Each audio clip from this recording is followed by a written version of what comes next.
Hey everyone, Tim Howard with Coastal Preps here for the girls basketball preview. If you watched the fall previews, I did these videos, and so gonna do those again. I thought they went really well, and just like the football one, I'm going to pull some questions out of a hat and answer those questions as my preview. So let's go ahead and get started with the first question. And the first question is, which team will average the most points per game? For me, this is a pretty easy one. I certainly think it's going to be Hoggard with all the experience they have coming back and some new additions.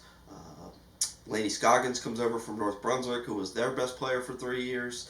Kelly Holmgren is a transfer from Connecticut that will certainly help scoring.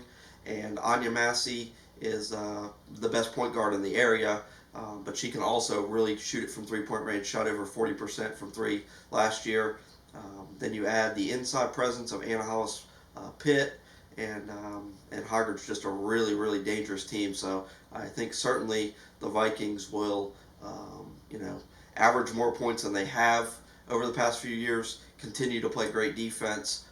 But for me, that's an easy one. Topsail, I think, will score a lot of points as well. They're a really balanced team, but I think obviously when they play Hoggard, they'll probably struggle a little bit, and that will bring their average down slightly, I believe. So if I had to go with a 1-2, it'll be Hoggard and Topsail as the top two scoring teams in the area this season. Next question. Who are breakout player of the year candidates? So every year at the midway point of the season, I do some awards, some midseason awards, and one of those is breakout player of the year. And so I'm just kind of predicting who may be in that conversation. Obviously, there's always players that are kind of under the radar that I don't even really know about that have breakout seasons. So there will obviously be more than just these names that come out, but these are the ones that I'm kind of looking forward to. We'll start over at Ashley with a terrific freshman who just kind of really dominated the middle school scene over the past 3 years. Bree Stanley, just a really dynamic player. Bree is can really get to the basket, great handles, and a shot that continues to get better year after year. So she's certainly a breakout candidate. Over at Laney, I think Piper Conklin is a player that could certainly have a breakout season for them. They've got Jada Simpson over there, but lost quite a bit of scoring from some seniors that graduated. Obviously, Taylor Chisholm, one of the best athletes to ever come through Laney, that she graduated, so they'll have to find some people to be able to replace that scoring. And I think Piper Conklin, I liked what I saw during the summer from her. I think she's a player that could be poised to have a breakout season. And then I already mentioned this name once, a transfer in from Connecticut. Kelly Holmgren over at Hoggard, I think in her first year with the Vikings, from everything that I've heard, she's a really great shooter. So I think she'll be a really good floor spacer for that Vikings team. They've got players like Anya Massey and Laney Scoggins who can get their own shots and can drive in the lane. So if teams want to kind of pack in the paint and try to take away some of that scoring, Kelly Holmgren will be out there on the wing, ready to make some shots, and I think she's going to be a vital part of their success this season. Let's move on to the next question. Who will lead the area in scoring? So I'm saying points per game. Who at the end of the season which individual player will average the most points per game? A lot of the same players that I've already talked about. Jada Simpson over at Laney, I think, is certainly a contender, and Anya Massey at Hoggard, certainly a contender, and then Laney Scoggins at Hoggard. I think they're all kind of contenders for that to average the most points per game. I think Anya, she may defer a little bit more this year because she's got so many weapons around her. So I don't know that she'll average maybe as many points as she could. I think she's a player that could average 15 to 18 points if she wanted to, but she really likes to pass the ball, and she's got a ton of weapons around her this year. So, maybe she only averages, 10 and then averages 6 assists.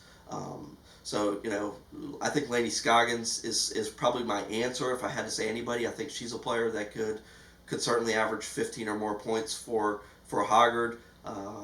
And so, again, the one thing that will will kind of hurt her is that Hoggard has a lot of weapons, so I don't know that she'll need to score that many points. And I think they'll be in a lot of blowout games where she may not even play, the fourth quarter. Jada Simpson, I think, is a great candidate too as well from Laney because she's going to be asked to do a lot of their scoring. So it wouldn't surprise me at all if Jada averaged, north of 15 points this year. So between those three, I probably go Laney Scoggins and Jada Simpson as my top two. It'll be interesting to see which of those two comes across as the leading scorer when it's all said and done, or if somebody else emerges. All right, let's go to the next question. Which team will have the greatest win improvement from last season? An interesting question because there's some teams that I think are going to be much better this year than they have been in the past. I think Ashley is a team that won 9 games last year. Could certainly see them improve upon that. Could see them go north of 13 to maybe 15 or more wins with Bree Stanley there, Mackenzie Morton still back. The Cook sisters, Marley and Bella Cook, 2 post presents that are also really great volleyball players. So I think Ashley's a team. Another team that I think is Pender. Had a lot of young players last year and only won 7 games. So wouldn't surprise me at all if the Patriots had more wins than they did last year. So those are kind of my 2 teams that I think will probably have the greatest win improvements from last season. Just a couple more questions here. Which 5 players are worth the price of admission? So I like this question during the football season, so I brought it back. Of course, I'm lucky enough that I have a media pass and am able to get into the games for free. But if I was going to pay, these are some players that I would certainly not mind buying a ticket to go see. Same names that we've kind of talked about a bunch today. Anya Massey to me is one of my favorite players in the area. I love watching her ability to just control a game and never get sped up. And she's also a terrific 3-point shooter. So she's a player that certainly is enjoyable to watch and get out there and just kind of see her, just dictate the tempo of a game and get Hoggard in their system. And they're always running really creative plays over there. Coach All does a great job with that offense. So Anya Massey, a player that I would certainly pay to get in and see. Jada Simpson, another player that I've already talked about over at Laney. Terrific 3-point shooter and just a really fun guard to watch. She's really fast, plays really good defense, and so she's a player that if you live at the north end of town, you definitely want to get out there and watch her play. Bree Hebron at Topsail. The thing about Topsail is they're so balanced and don't really have kind of that one star player. But I really like the way Bree Hebron plays. She's a post player, but can also step out and shoot the ball. And she just seems to always make the right plays for Topsail, and that's why they had such a successful season last year, and why I think they'll have a bunch of success again this year. Marley Cook is a player that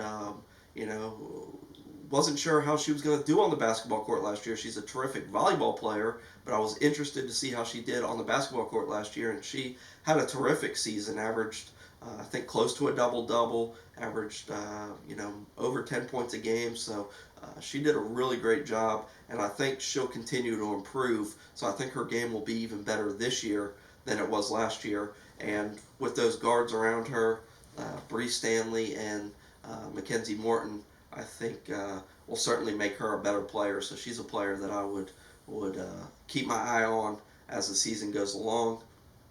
And then lastly, Laney Scoggins, again another Hoggard player.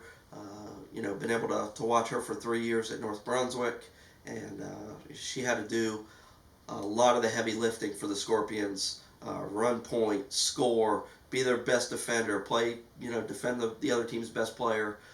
This year, with some really good players around her, I'm interested to see how her game evolves to where she doesn't have to maybe force as much. I think her shooting percentage will certainly go up this season because she won't have to force as many shots. and I think she's going to become a really elite defender under Coach All. So those are my 5 players that I would certainly encourage you to get out and watch this year. And obviously there's many others across the area that are really terrific players as well. So show your support and get out and watch as many games as you can. All right, this is the last question, and it says predict the order of finish in the Mid-Eastern Conference. So I put up my initial Coastal Preps power rankings last week, so you could go and check those out. And where the teams are stacked in that rankings is pretty much where I think they're going to finish, obviously. So so based on that, I went Hoggard number 1. I think they're the clear-cut favorites to win the conference. I'm not sure anybody can stay really within maybe 15 to 20 points of them. I think they're that good. I think this may be one of the most well-balanced Hoggard teams that I've ever seen.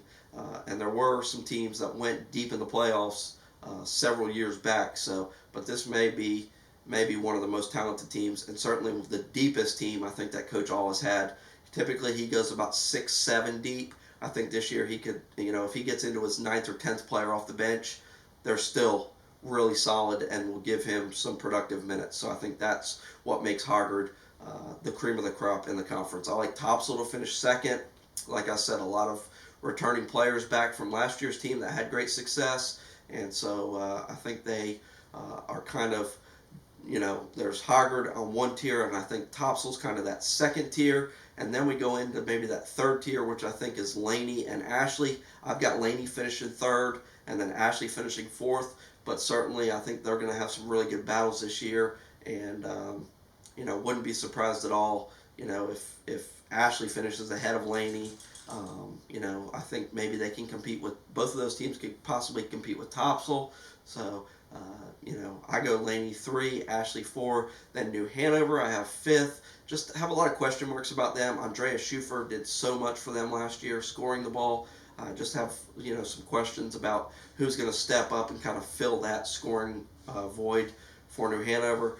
But I still have them 5th. 6th, West Brunswick, a team that also returns, some pretty nice pieces from last year, but lost quite a bit as well. So, they've got some things that they need to figure out in the non-conference. So I've got them 6th. North Brunswick, I've got 7th. Losing Laney Scoggins is certainly going to hurt them, and they were really young last year, so there'll be a lot of sophomores and freshmen on the court for Coach Fortune over there at North Brunswick. And then 5th, I've got South Brunswick. They lost pretty much their entire starting 5. I think their whole team was basically seniors last year, so they're going to bring in a whole new group with a new coach as well. So really, I just don't know enough about South Brunswick to have them ranked any higher than 8th. So that's why I have them there. Hope you enjoyed this preview, and be sure to check back over the next couple days as I do wrestling and swimming as well. And looking forward to seeing you guys out at some games, and we'll see you soon. Bye-bye.